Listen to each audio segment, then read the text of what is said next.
vendredi, coïncidant à quelle date? Le vendredi 24 mai, 22 mai 2026. Le président de la République, son Excellence Bassirou Diomaye Diakhar Faye, m'a convié en tant que Premier ministre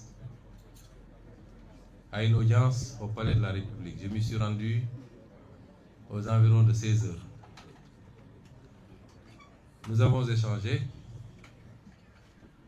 et il a exprimé son souhait de mettre un terme à notre collaboration puisqu'il considérait qu'un certain nombre des positions que j'avais prises ces derniers temps l'incommodaient, posaient problème.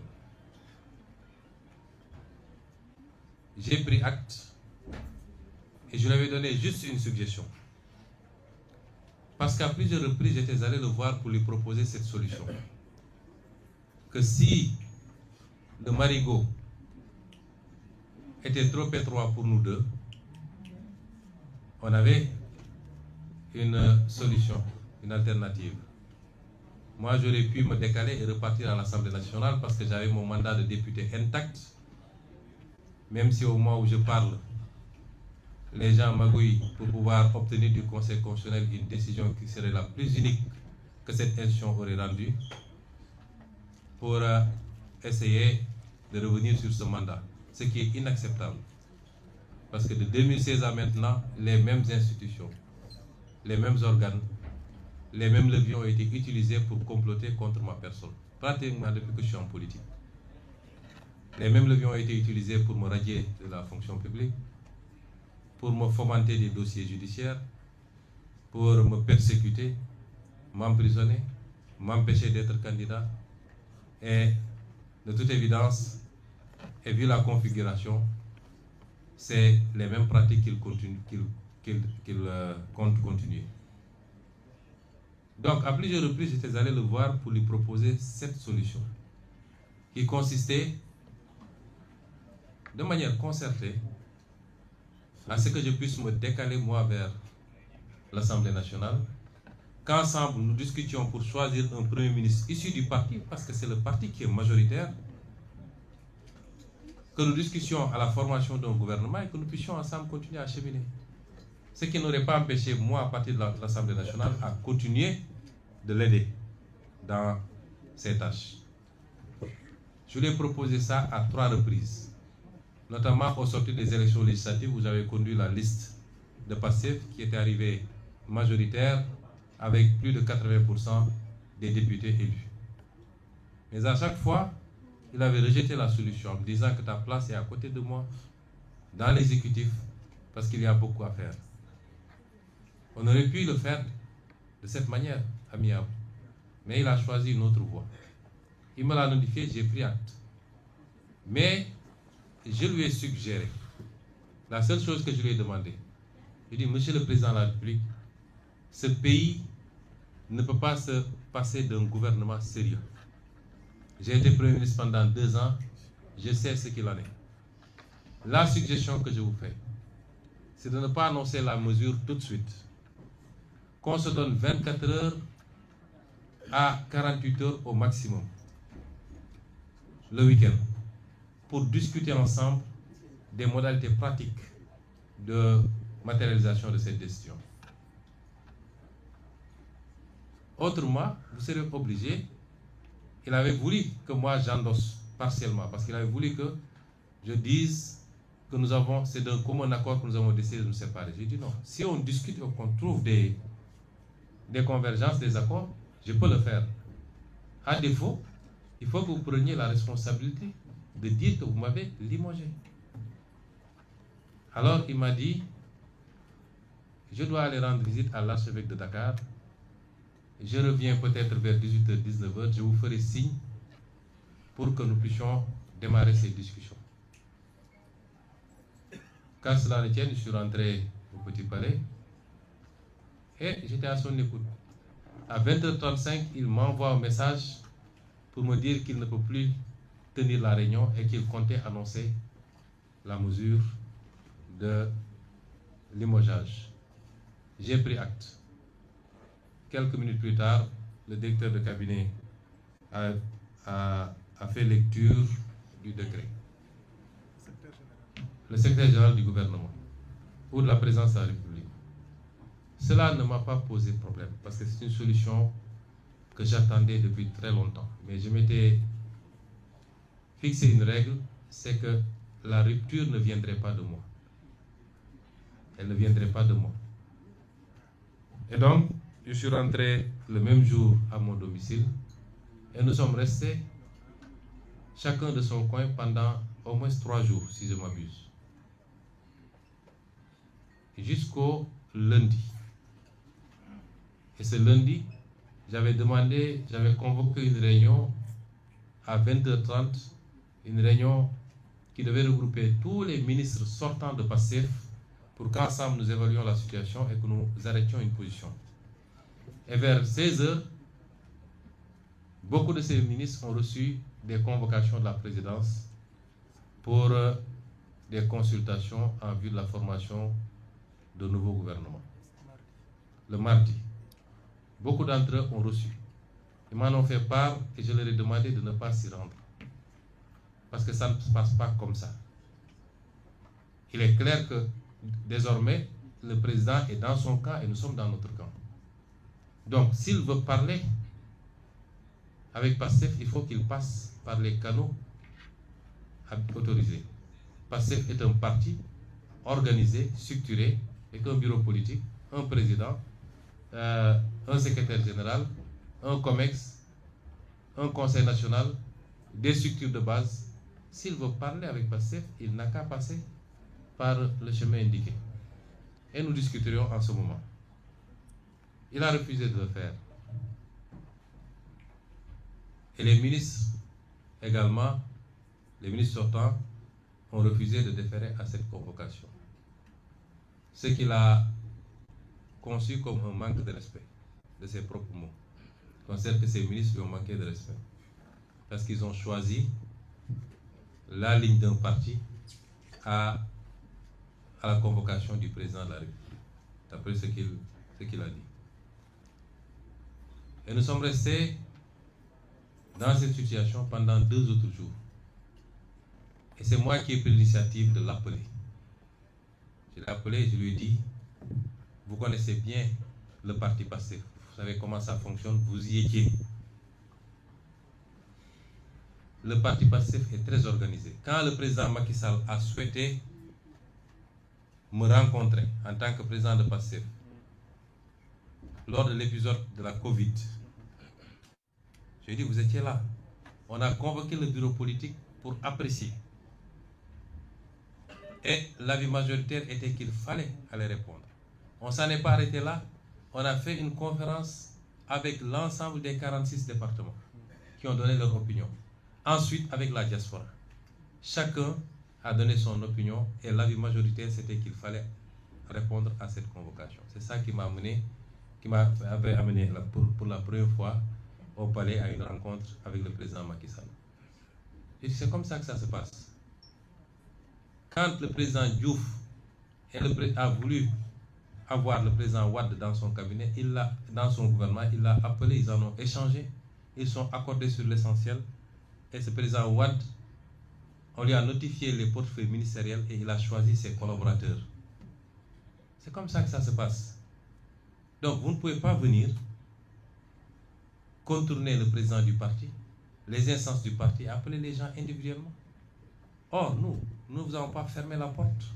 Si vous m'appelez, malgré tout ce qui s'est passé entre nous, toute la discourtoisie qu'il y a eu dans nos relations, et malgré tout ce qu'on a fait pour vous, mais malgré tout, si vous m'appelez, je viendrai répondre. Et on discutera. Il a refusé en disant qu'il ne recevrait pas. Je lui ai dit maintenant, j'ai l'impression que le problème est devenu un problème personnel. Je ne sais pas qu'est-ce que je vous ai fait. Je ne sais pas pourquoi il y a une fixation sur ma personne. Je ne sais même pas si c'est une fascination. Je ne sais pas quel est le problème. Mais je m'écarte et je désigne 4 membres du parti qui sont tous des caciques de ce parti et qui ont tous une relation particulière avec toi. En l'occurrence, M. Alioune Sall, ici présent, M. Birame Souleye Diop, ici présent, M. Daouda Ngom et M. El Malik Ndiaye. Il m'a dit, je ne vais pas les recevoir parce qu'ils m'ont manqué de respect, car cela ne tient. J'ai essayé de le convaincre. Finalement, il a dit, le Premier ministre va les recevoir.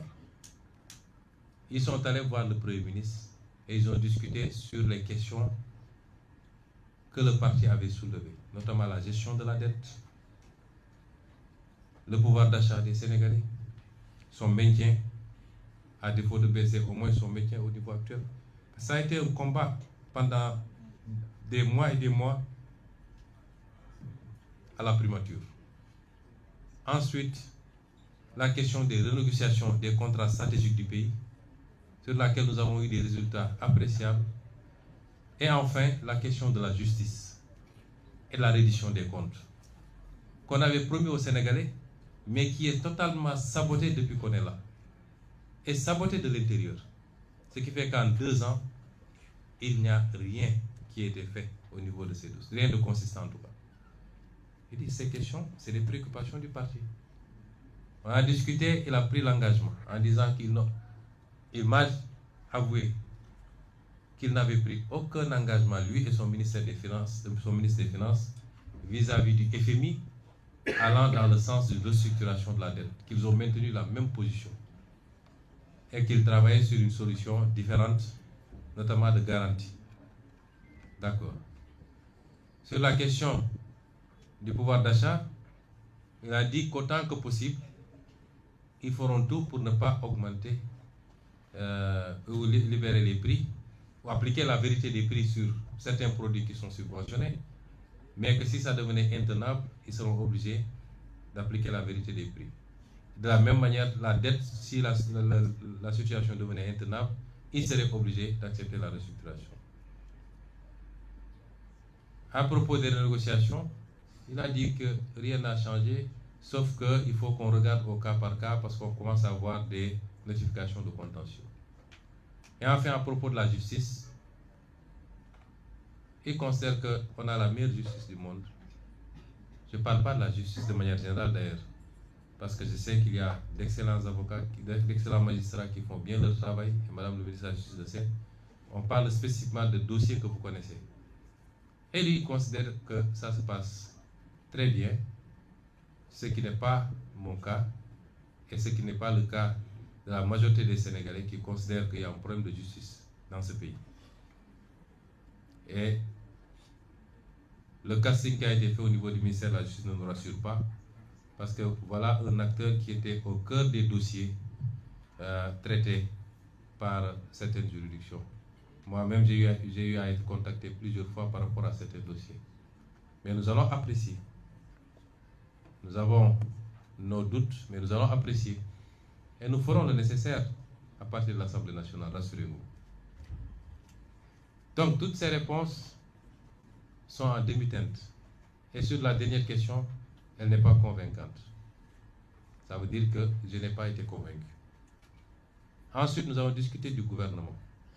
Je lui ai dit, PASTEF est le parti majoritaire qui détient 130 députés sur 165 à l'Assemblée nationale. C'est le parti majoritaire.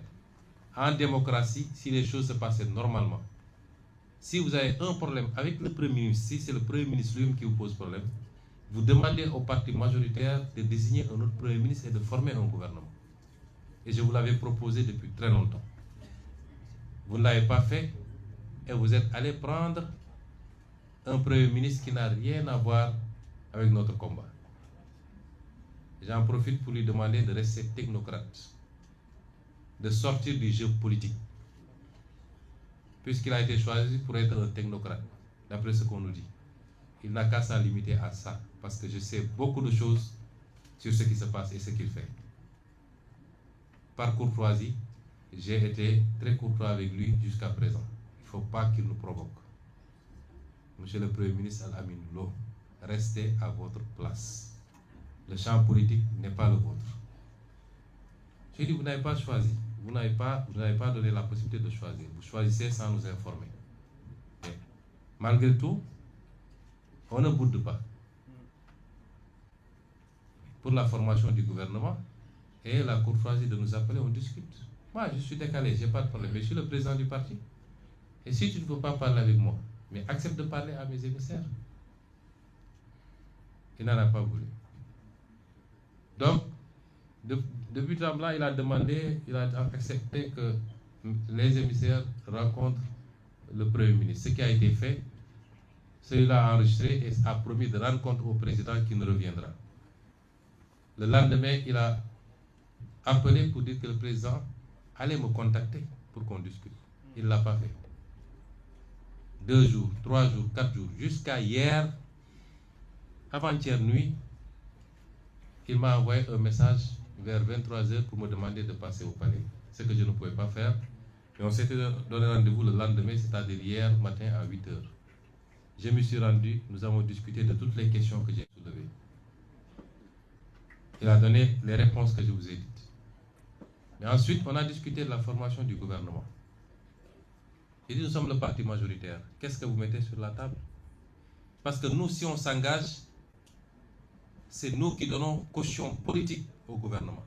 Parce que je ne vois pas de formation politique digne de ce nom, capable aujourd'hui d'assumer la place de Pastef.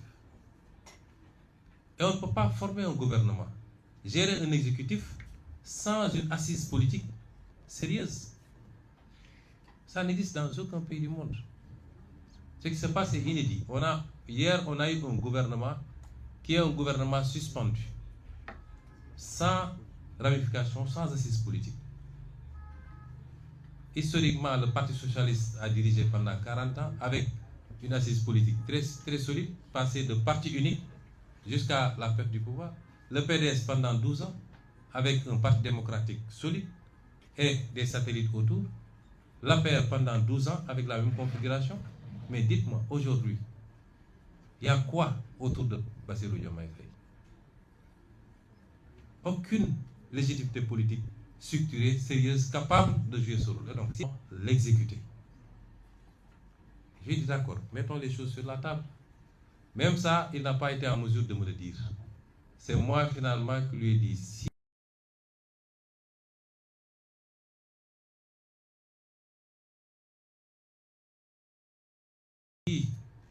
j'en déduis, si j'analyse un peu les convocations que vous aviez faites, si je retiens, j'analyse les convocations que vous avez faites le premier jour, vous avez convoqué 7 ministres de Pastef.